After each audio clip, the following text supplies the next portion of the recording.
stage of Fontaine! Woohoo! Oh, now we're making... Why does it feel like Furina just took over the whole thing? Like, come on! Didn't she just get... Also, even though she's still acting super dramatic, she is taking this seriously this time. All right, then. Who will be my opponent in this trial? The court asks the prosecutor to please take the stand. Is that so? Very well. Then please speak, witness of Tivat.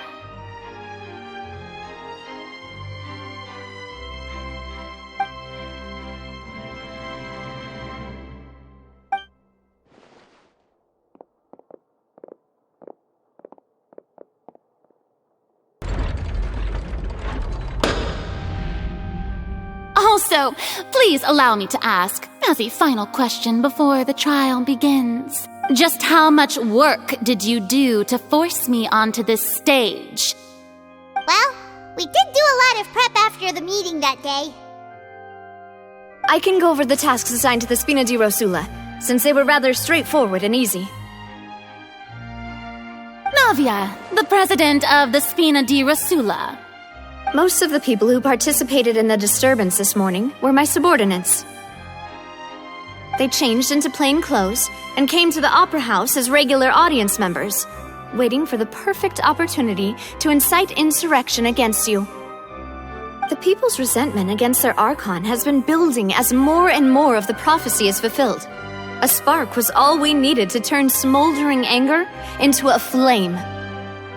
Moreover, according to our understanding and analysis of you, when something like that occurred, you would likely flee the scene and head to Poisson by yourself.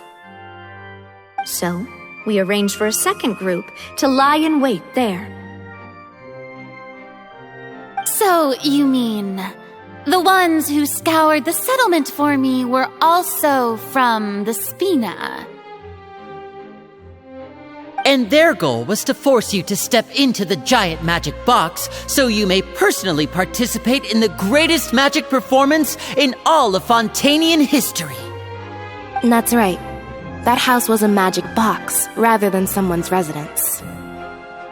As the super ultimate version of the setup that I used when I first performed at the Opera Epiclese, the volume of the box was increased by a whole order of magnitude, and the distance it traversed was the entire gap between Poisson and Aranias. Its cargo, of course, was an Archon instead of a human. My thanks, Furina. Without your help, we could never have pulled off such an extraordinary performance. You're welcome? Of course, this performance was only made possible with Father's support. The House of the Hearth spent a massive amount of labor in Mora to pull this off. We had to select a location, construct the giant magic box, dig a tunnel, and open up a path through the water. It was a lot of work for all of us. So, in other words, the earthquake that we felt within the giant magic box was just a normal tremor from the transportation of the whole house? That's right. It wasn't a sign of another disaster to come. Then, I can guess Nervilette and Cloran's parts.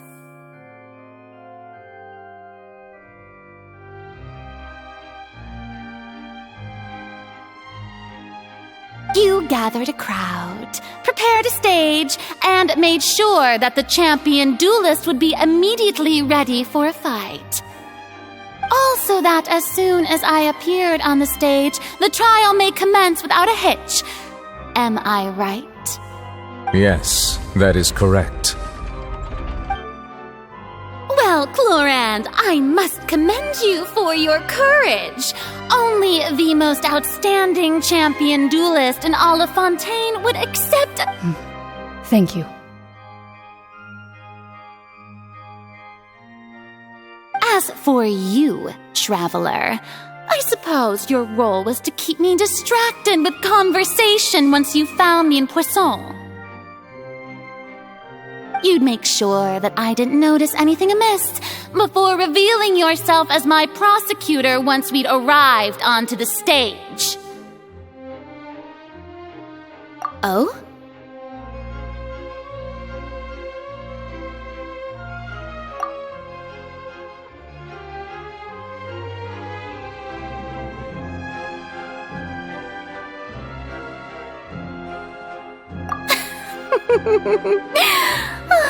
Is that so? Then I suppose I must have missed my final chance. It's fine. It matters not. What's done is done. The stage is already set, so there's no reason to disappoint the audience. Let's see this trial through to the very end.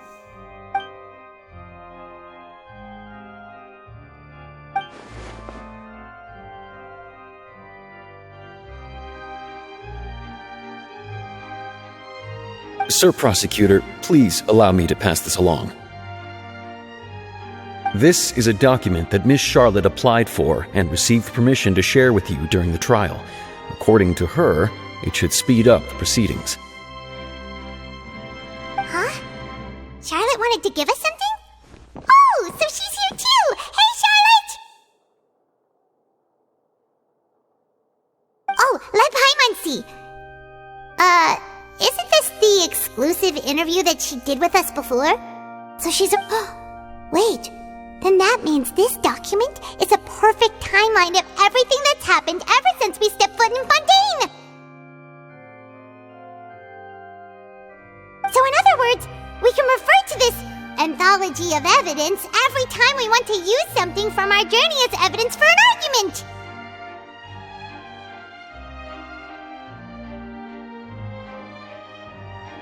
Let's quickly confirm the information in it. Just think of it as a refresher, alright? You defeated the Hydro Archon in the very first duel you took part in at the opera. I didn't think this is the first time a Fatui Harbinger. The fortress, according to Monsieur... I nearly lost my awesome friend Navia. To be honest, that still gives me shivers. The words of someone as extraordinary as a witch can probably only be truly understood when something surreal happens to you. The words of someone as extraordinary as a witch... The prosecution and the defense are both in position. The trial shall now begin. Oh, come on, Nervylette. There's no need to repeat all the unimportant legalese. Just fast forward to the part where the prosecution lays out my offenses. As the defendant and the lead actress of this performance, I still haven't even been informed of my supposed guilt in all of this. Of course, it is only natural for humans to struggle to understand the actions of a god. However, you will need more than that to convict me of a crime. That's true, but my charge here is unrelated to your conduct as an Archon. Instead, I would like to charge you as a fraud who's never been the Archon in the first place. Wait, what was that? Lady Furina's a fraud? Hey, I came here thinking that we were going to try the Hydro Archon for forsaking her duty, but did I hear that right? She's not our Archon at all? Charge accepted. Lady Furina, do you plead guilty to the charge?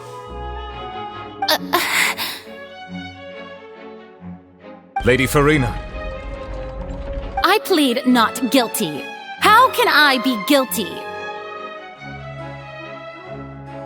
There is no way that I, Focalor, otherwise known as Furina de Fontaine, a member of the Seven and the Regina of all waters, kindreds, peoples, and laws of Fontaine, could be anything other than your true Archon. Yeah, even though Lady Furina can be rather eccentric, isn't it going too far to doubt her very identity? Yeah, I've never questioned her identity either. Sure, Lady Furina can be super irresponsible, but what grounds does that prosecutor have to make such a huge claim? I have cause to believe that common sense will prevail in this case. Many of the members of the audience have known me as the Hydro Archon ever since they were born. There would be no fooling their memory. See? Even the Oratrice has decided to show me its favor. Are you sure you want to commit to a charge that will never be upheld? If you wish to drop the case, I can promise you as the God of Justice that you will not have to face trial for making a false accusation. We will treat everything that's happened as a dramatic spectacle and move on with our lives. What? An argument with near impossible odds, huh? We have to not only refute Furina's claims, but also overturn the long-held beliefs of the people. Well, I tried to give you the chance to surrender. If you must persist, and if I was not the Archon, then how did I manage to live for over 500 years?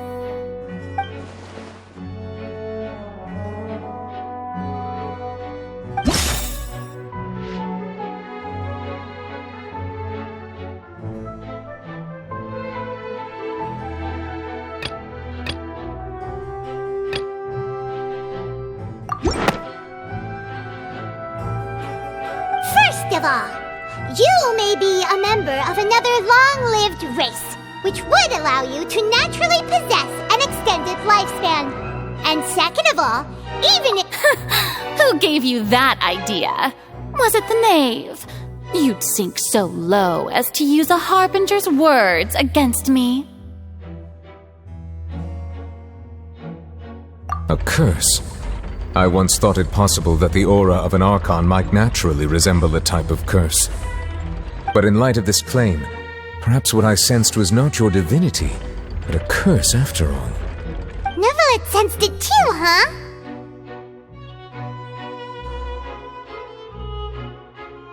Lady Furina is actually a human?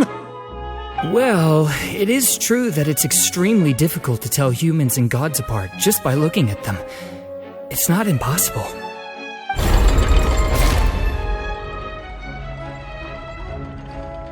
Well, don't start celebrating too early now. Even if I have been carrying a curse like you said, how does that prove that I am merely a human being? Besides, everyone knows that the main difference between a human and a god is the possession of authority. Gods can do what humans cannot. That's why they're worshipped as gods. For centuries, manifestations of my authority have served the nation of Fontaine. One need only to turn their eyes towards the Oratrice Mécanique d'Analyse Cardinal in this very opera house, or consider the endemitium that is used in every aspect of life.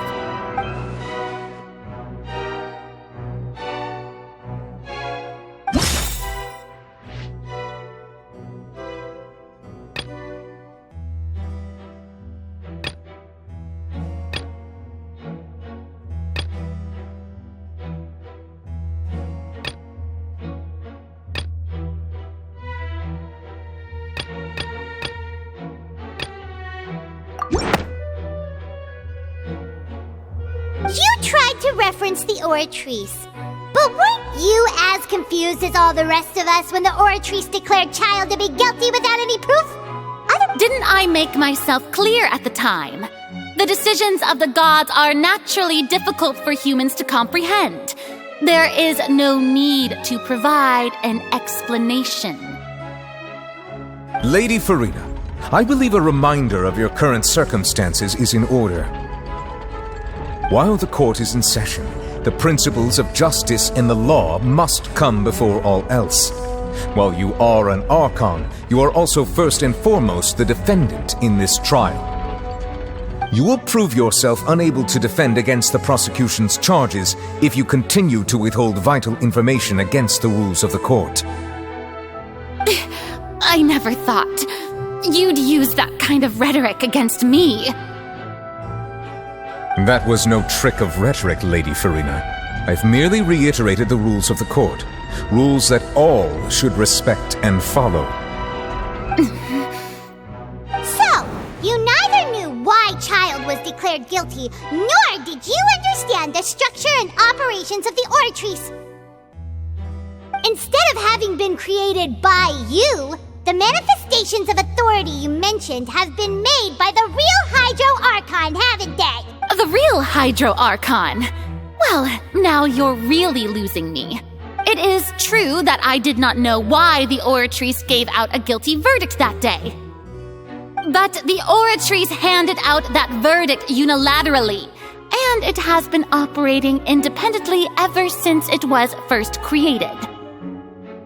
You can't argue that just because a divine creation is flawed, that the god behind it must also be no god at all. She's still throwing out all kinds of excuses. Seems like she's confident that we won't be able to produce proof that she has no power over the Oratrice. My power as an Archon. There are many ordinary citizens in the audience. How can I just carelessly demonstrate the formidable power of an Archon? If that poses a concern, I'm prepared to extend my protection to the audience.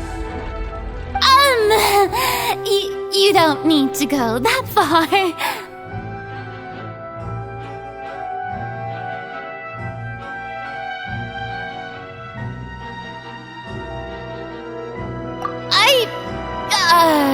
Aren't you the Hydro Archon? Or is it that you can't even wield the power of Hydro? Indemnitium! Yes! It's all because of Indemnitium! All Archons derive their power from the faith of the people, and I've converted the people's faith in justice into Indemnitium. Thus did I give up all of my divine power to provide everyone with energy for their daily lives. Have you ever seen a more magnanimous god? Isn't that a huge stretch? Yeah, no matter how generous an Archon can be, how could they give up all their power? Can a god with no power even still be called a god? It seems like nobody's buying Furina's excuse. Hey, come now, everyone. Please don't stare at me as if I was a liar. I'm still the same Furina you knew, right? The one that you loved. Shouldn't you want to believe in me? Please? You've got to believe me. If what the prosecutor said is true, she really has committed a grave offense. Did she deceive all of us? And all of our parents and grandparents too? And then all of our ancestors? Ever since they were born? Enough! That's enough. Tell me then, if I'm not the real Hydro Archon, then who is? If you have no evidence of another Hydro Archon's existence, nor can you find anyone who can back up their claim to be such, then what grounds have you to say that I'm not actually— Wow, she came up with yet another argument. How can we refute her now? Seems like—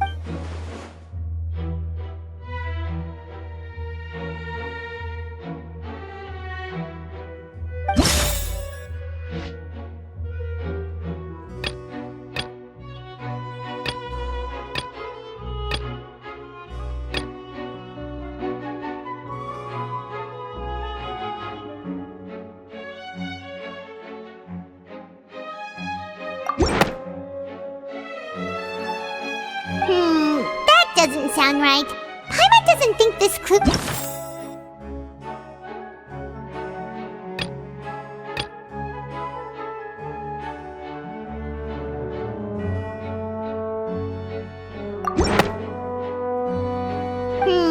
that doesn't sound—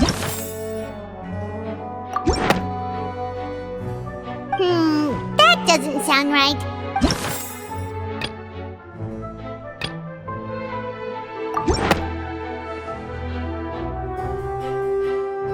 It has been established that all— Since you insist on claiming to be a god and not a human, then there's a method that you can use right here and now to eliminate all suspicions of you being the latter. Miss Navia, please apply to serve as a temporary attorney for the prosecution before addressing the court. Though you act in partnership with the prosecutor, you must still adhere to proper procedure. Super sorry, Monsieur Chief Justice. I swear this really will be the last time that I'll speak out of turn. Now, I've brought some seawater from Poisson. As everyone knows, a massive flood struck the area not long ago, taking many lives, including those of some of my closest friends. So, Miss Furina, would you dare to touch some of this seawater? If we are to believe that you are indeed the real Hydro Archon, touching this seawater would have no effect on you. All it should do is strengthen your case. But if you don't dare to touch it, then we would have basically proved the reverse. Oh, and I must remind you that after the disaster at Poisson, nobody wants to see any more people dissolve. I do hope you'll act prudently and choose the simpler path of admitting guilt. Navia from the Spina di Rasula. The Spina has governed Poisson for many years. I guess her suggestion is valid. If Lady Furina is indeed just a human, she's probably Fontanian like all the rest of us. Would she really dare to try?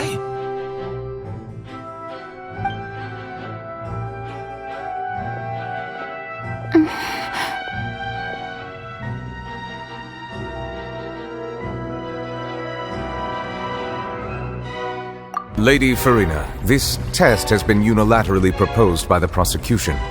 As it falls outside the realm of standard court proceedings, you possess the right to decline participation.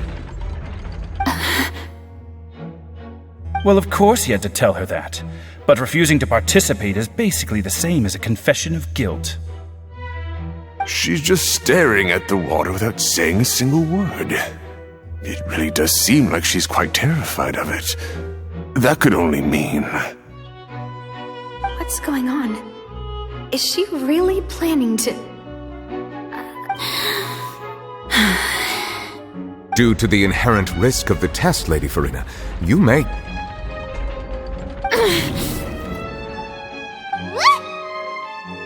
Hey!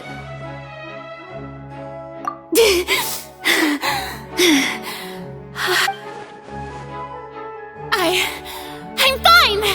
Look at me, everyone! Will you believe me now? I really am your Archon!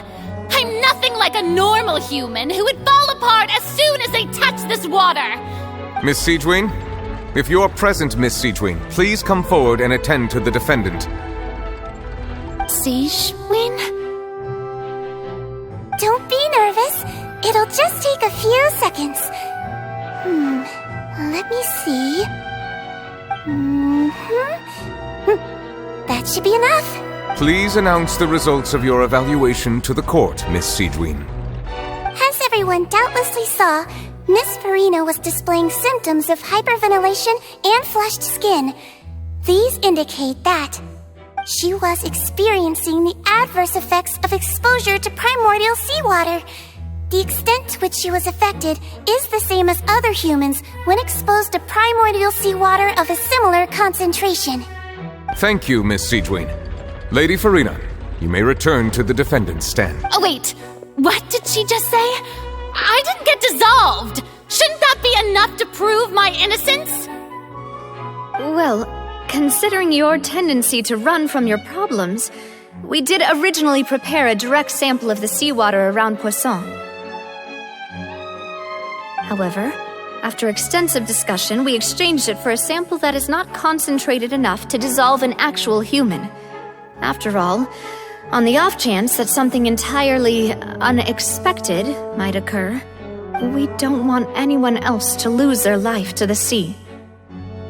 Yeah, so out of regard for Furina's life, you secured a low-concentration sample and asked the head nurse to serve as an expert witness.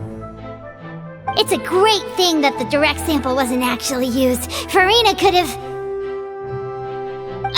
I can't believe... You...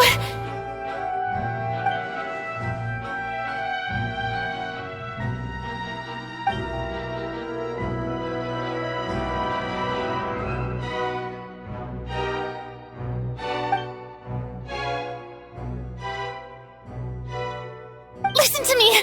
Listen to me, everyone! Please don't give me such cold and disdainful looks! What happened just now didn't prove a single thing! Think about it!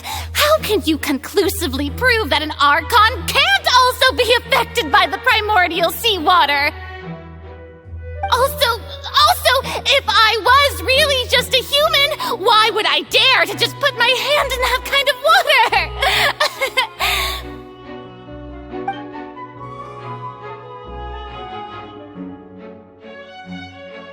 Please, everyone, anyone, just listen to me! I swear, I really am your Archon!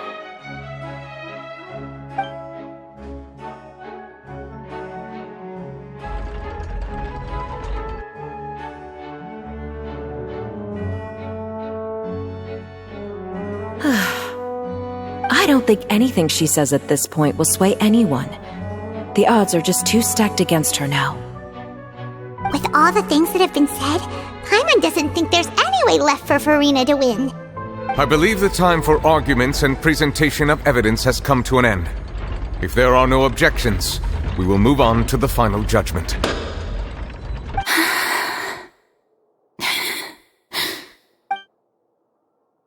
I don't think anything she says at this point will sway anyone. She's too stacked against her now.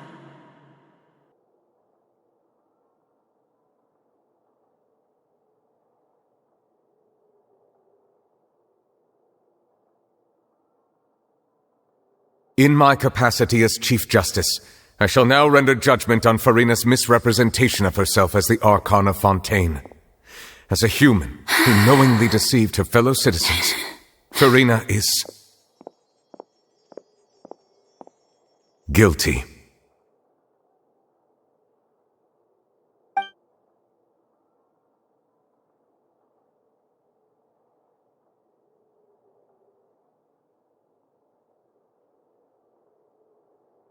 We shall now turn to the Oratrice Mécanique d'Analyse Cardinale to render the final verdict on the charges.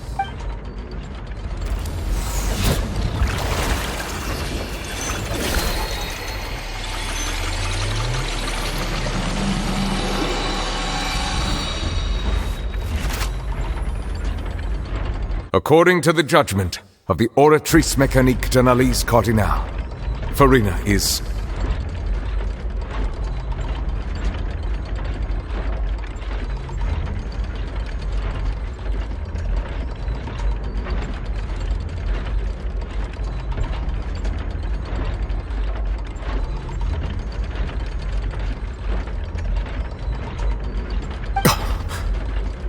Well, what's wrong? What's the Oratrice's verdict? No. The Oratrice also displays a guilty verdict. Isn't that correct then? However, the exact wording of the verdict is thus: to be punished via the death sentence. That's actually one of the available sentences? I've always thought that it was just a myth. The one and only time the death sentence has been handed out at the court, and it's been given to the very person we've worshipped as the god of justice? What an unexpected twist.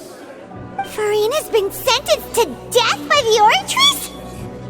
We just wanted to use the trial to show her the seriousness of things so she'd tell us the truth. This outcome is indeed quite strange.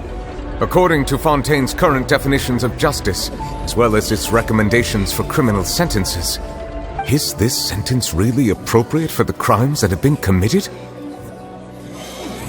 Yeah, even Fauché wasn't sentenced to death by the Oratrice.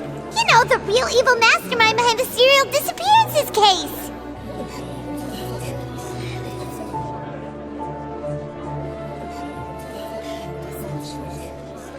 Indeed.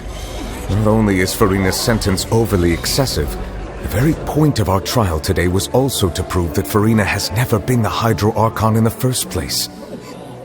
But now, the Oratrice seems to have deliberately invoked the title of the Hydro Archon. What does this mean?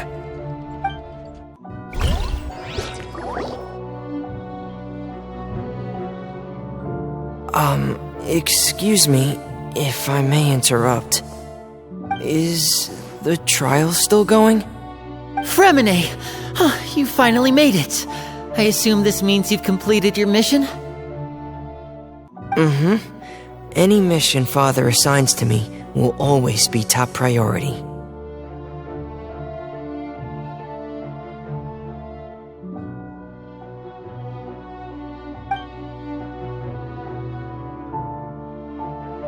Is that the first prophecy slate?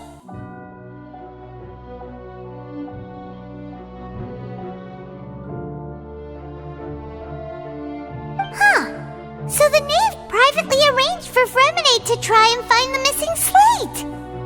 I looked everywhere and finally found it at the bottom of the sea. It took me a long time to get around some dangerous stretches of water. But has the trial already concluded? Then doesn't that mean I've come too late? Thank you for your hard work, Mr. Fremine. Please allow me to review the record left on the slate. Traveler, I believe that you have already seen the other existing slates, and would like you to come here and confirm their contents. Huh? So what do you see? What is it?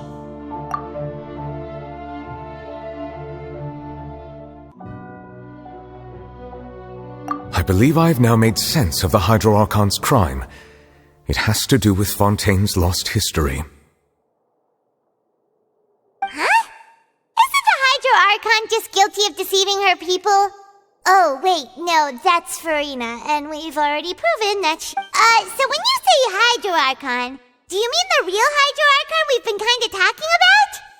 In truth, everything that you've encountered in Fontaine up until this point can be traced back to the contents of these stone slates. However, I'm uncertain as to how much sense they currently make to you. Okay, let's try to recall the contents of the other 3 stone slates. Paimon will do her best to help you remember.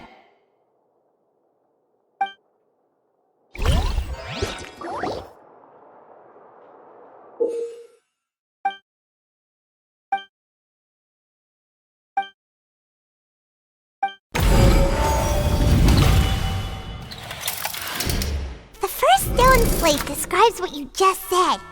It seems to show the previous Hydro Archon using her divine power. Does that mean that Fontanians are transformed Oceanids?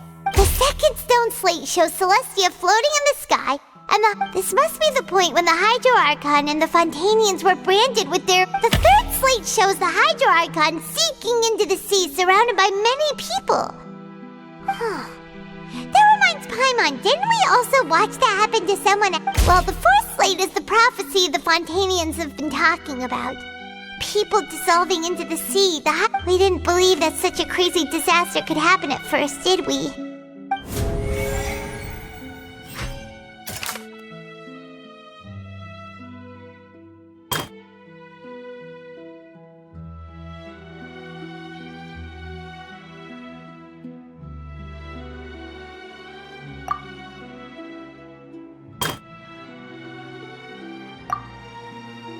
That doesn't sound quite right.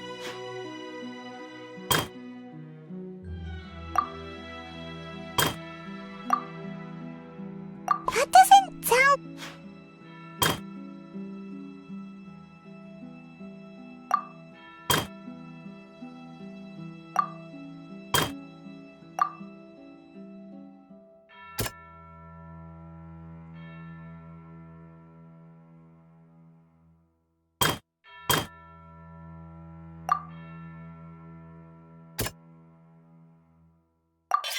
The prophecy from the stone slates found its way into society. The fortress of Meropide was nearly flooded with primordial seawater. If we hadn't dealt with it in time, things could have gone very bad.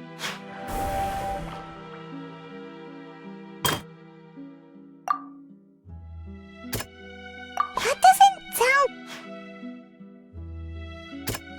That doesn't... That doesn't... It's not as simple as falling in. When Navia fell into the sea, the stone slates show the people gathered around the...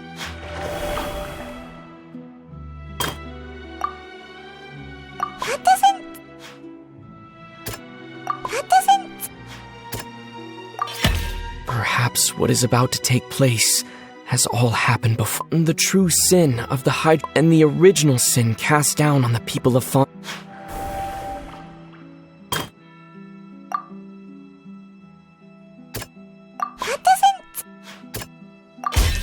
We know from the case of the serial disappearances of young, and the first stone slate tells us that long ago, this might be the reason that Fontanians can dissolve.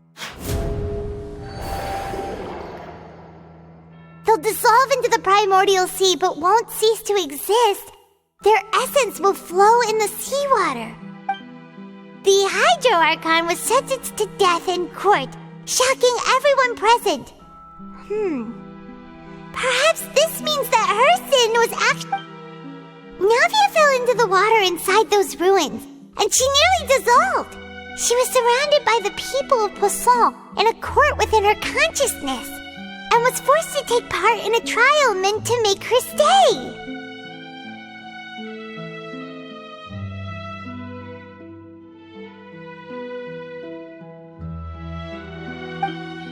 The eruption of the primordial sea at the fortress of Meripede was the surest sign that the prophecy was about to come to pass no matter what. The stone slate's contents can all be verified by recent events.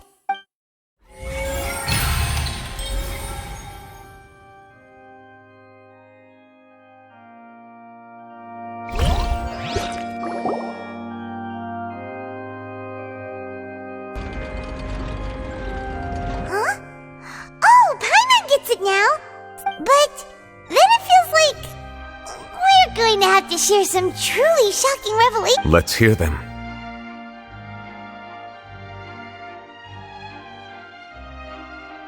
Incredible! Linny, did you hear that?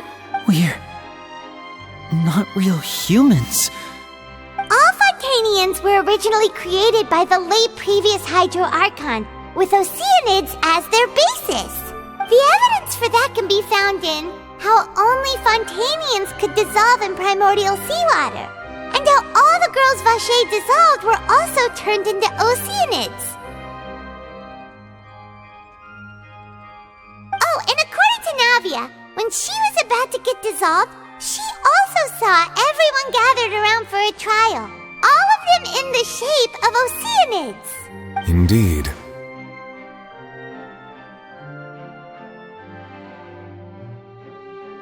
Yeah, and it follows from the content of the first slate that she probably angered Celestia by creating humans. That could also explain why the Oratrice judged the Hydro Archon to be guilty. It's to account for that ancient sin. The Hydro Archon's true sin was creating us? And yet, after many hundreds of years, the Hydro Archon's creations have turned around to try to judge the Archon within the Opera Epiclese. The twists of history are often the most unexpected of all. Yeah! Isn't the image here just like when Navia fell into the sea? So wouldn't it be trying to show the image of the Hydro Archon also falling into the sea once the prophecy has been fulfilled in the fourth slate? In the end, the people will all be dissolved into the waters, and only the Hydro Archon will remain weeping on her throne. Only then will the sins of the people of Fontaine be washed away. Did Paimon get all that right? You've made some keen deductions. I must say, given how much you still don't know, it is... However, while you were able to decode all the information on the slates, when we were at the ruins, I tried to decipher the hidden information recorded in the slates. But since we only had 3 slates at the time, now that the slate collection is complete, I shall make another attempt to decipher the narrative recorded within. If everything goes well, we should finally be informed of the unadulterated truth.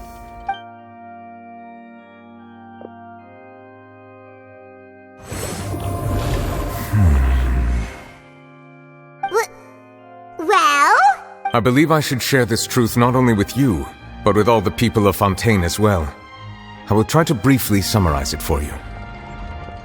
Your hypotheses regarding the origin of Fontanians and the sin of the Hydro Archon were both correct. In the Fontaine of old, the previous Hydro Archon sensed the yearning of her Oceanid familiars for life on land.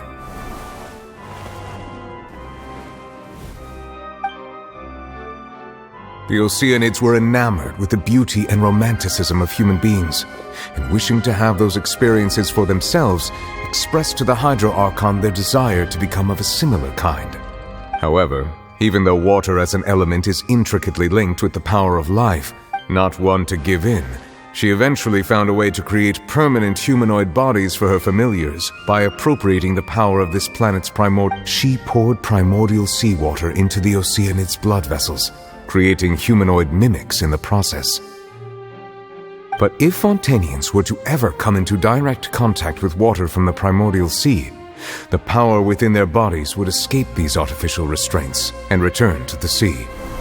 As a result, their forms would collapse, and they would be reverted to their original forms as Oceanids. Of course, the Hydro Archon never received permission from the heavenly principles to create a new human race. And thus, the Hydro Archon and all of her creations came to shoulder the original sin of appropriating the power of the primordial sea. That is the true history of how the people of Fontaine first came into being. So we were all Oceanids before we turned into human beings? That's way too much information for me. I think I'm just going to pretend that I never heard a single thing. Wait, but if that's the truth, we can't let the Hydro Archon be sentenced to death. After all, her only sin was creating us. This really might be too much information for your regular Fontanian, but it does answer a lot of our questions. Alas, your hypothesis regarding the third and fourth stone slates was inaccurate. The slates' respective positions are, in fact, correct. A key point of the visual on the third slate is how all the individuals depicted in the water, they have not been dissolved, which implies that the water depicted in this slate is not water from the primordial sea. The nation of Fontaine is the nation of Hydro, as well as the nation of trials and justice. Instead of being the literal element, the water in the scene symbolizes judgment and justice. You may also recall Navia's experience. When she fell into the sea, her consciousness was surrounded by that of many others who intended to hold a trial to determine. Therefore, the meaning of the third slate is that the people of Fontaine shall try the Hydro Archon at the court of justice. Yes, it refers to our present situation. I think I'm following now. So, what you're saying is, even though we decided to put on this trial, in truth, everything we've done has happened exactly as the prophecy foretold. So now, it seems, we're the ones making sure it comes. What should we do? Huh. No matter what, the prophecy will be fulfilled. If that's the case, does that mean the scene in the fourth slate will also be fulfilled soon? Traveler, I would like to point out another small fallacy in your deductions. About the fourth slate, you probably thought that the eruption of primordial seawater beneath the fortress of Meripede served as the surest sign that the prophecy was about to come to pass, yes? However, I believe that rather than being a sure sign, that eruption could in fact only be a small warning of something far worse to come. As for the root cause of the catastrophe, I believe you've already encountered it once before.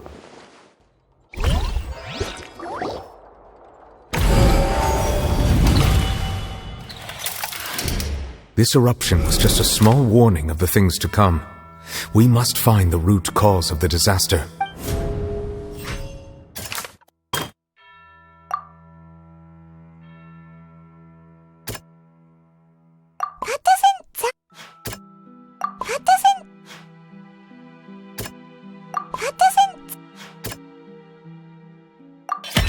It was both dream. If we're talking about a true culprit, that could only... The truth, the original sin.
That was way too close! How did that thing just burst into the opera house? Wait, was that the huge whale you saw in your dream? So we've met it at last. I understand very well why it has chosen to make an appearance here. That whale does not belong to Teyvat. It is a monster that has traversed the stars, weeping all the while. It has been greedily consuming the energy from the planet's primordial sea, using it to grow. That is the main cause for the rising sea levels. And once it has finished consuming all of the energy contained within the sea, its next step will be... You said that when the Hydro Archon first created Fontanians out of Oceanids, she filled their blood vessels with primordial seawater. Precisely. That whale finds the blood of Fontanians nigh impossible to resist. Therefore, when it left the primordial sea, it decided to make its next stop a packed opera house full of food. Food in the form of Fontanians. We just barely managed to push it back, right? In that case, won't it come back to target the people again once it's managed to recover its strength? That is correct. Indeed, it is more accurate to say that we should thank that Harbinger for buying us some time. Without him, the whale would have likely come onto land far sooner. From the way he looked, he must have been fighting the creature for quite a long time. That battle maniac. We've always known that he had a special connection with that whale, but we definitely didn't expect it to help us out like this. Anyway, now that we know that this whale is the actual cause of the disaster recorded in the prophecy, all we need to do to stop the prophecy would be to find a way to beat it up, right? It is too late. It had already absorbed too much of the primordial sea's energy before we could notice it. At this point, it has become practically integrated with the sea itself. Even if the entirety of Teyvat were to be destroyed, it could still survive and swim off towards some other world. That's not something I will accept. We've already done everything we can, and we even found the true culprit. We've come so far. You can't just tell me that the last hurdle is some impossible foe. That's just not fair. Indeed, that's not how a grand performance should end. I'll fight it to the end, no matter what. So the prophecy will be fulfilled no matter what, huh?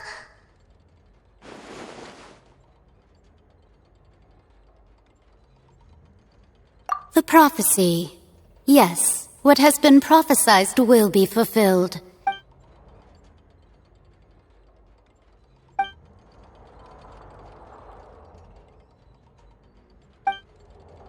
Just as prophecies are usually only the future as seen from the perspectives of the gods, could things be happening in... Ultimately, fate shall serve as your only guide, no matter what will happen in Teyvat's future.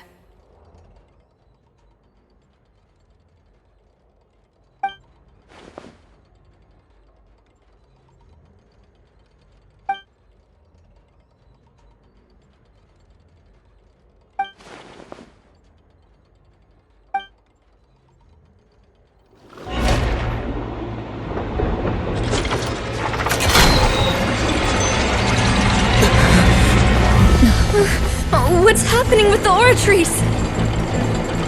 I believe it is preparing to carry out the death sentence.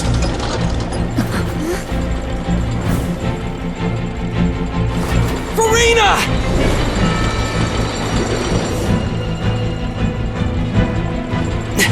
No, I still need answers.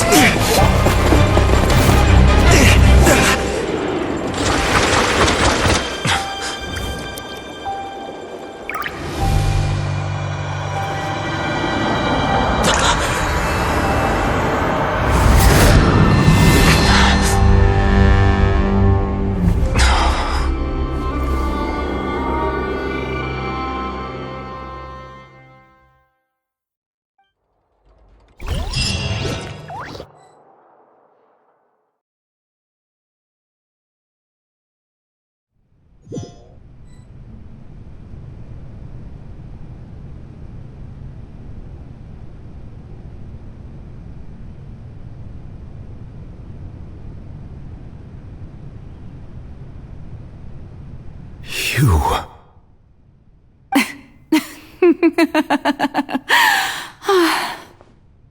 Sorry. That shocked expression on your face is just too amusing. I couldn't help myself. You are not Furina. Who are you? The sweet sound of bewilderment. Marvelous. A sure sign that my attempt to deceive everyone was a resounding success. But to answer your question, I am Focalor. You know... Focalor? Why did you deceive us? Oh, that wasn't my goal, of course. Goodness, no. But I had to fool everyone else, too, if I was to stand any chance of deceiving the heavenly principles. Deceiving the heavenly principles? It's all because of that pernicious prophecy. Dreadful, wasn't it? Everyone doomed to dissolve. Fontaine condemned to be flooded. One was not amused. In fact, one was positively bemused when that problem was thrust upon me by my dearest predecessor. That's the former Hydro Archon Egeria, for the uninitiated. She knew full well that the prophecy would surely come to pass. And as one of the seven, she also knew full well that one defies the heavenly principles at one's peril. So yes, as you have no doubt surmised, it was a rather impossible situation that I found myself in. I spent a terribly long time mulling it over, alone on the ocean floor.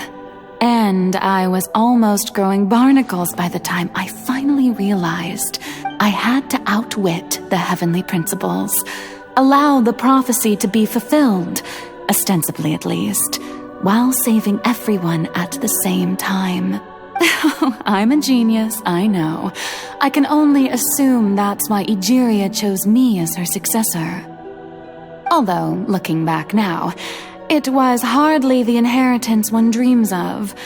Between the task of saving the nation, the quotidian duties of the Hydro Archon. But one can only play the hand one is dealt. I did not choose this, any more than I chose to be one of her Oceanid familiars.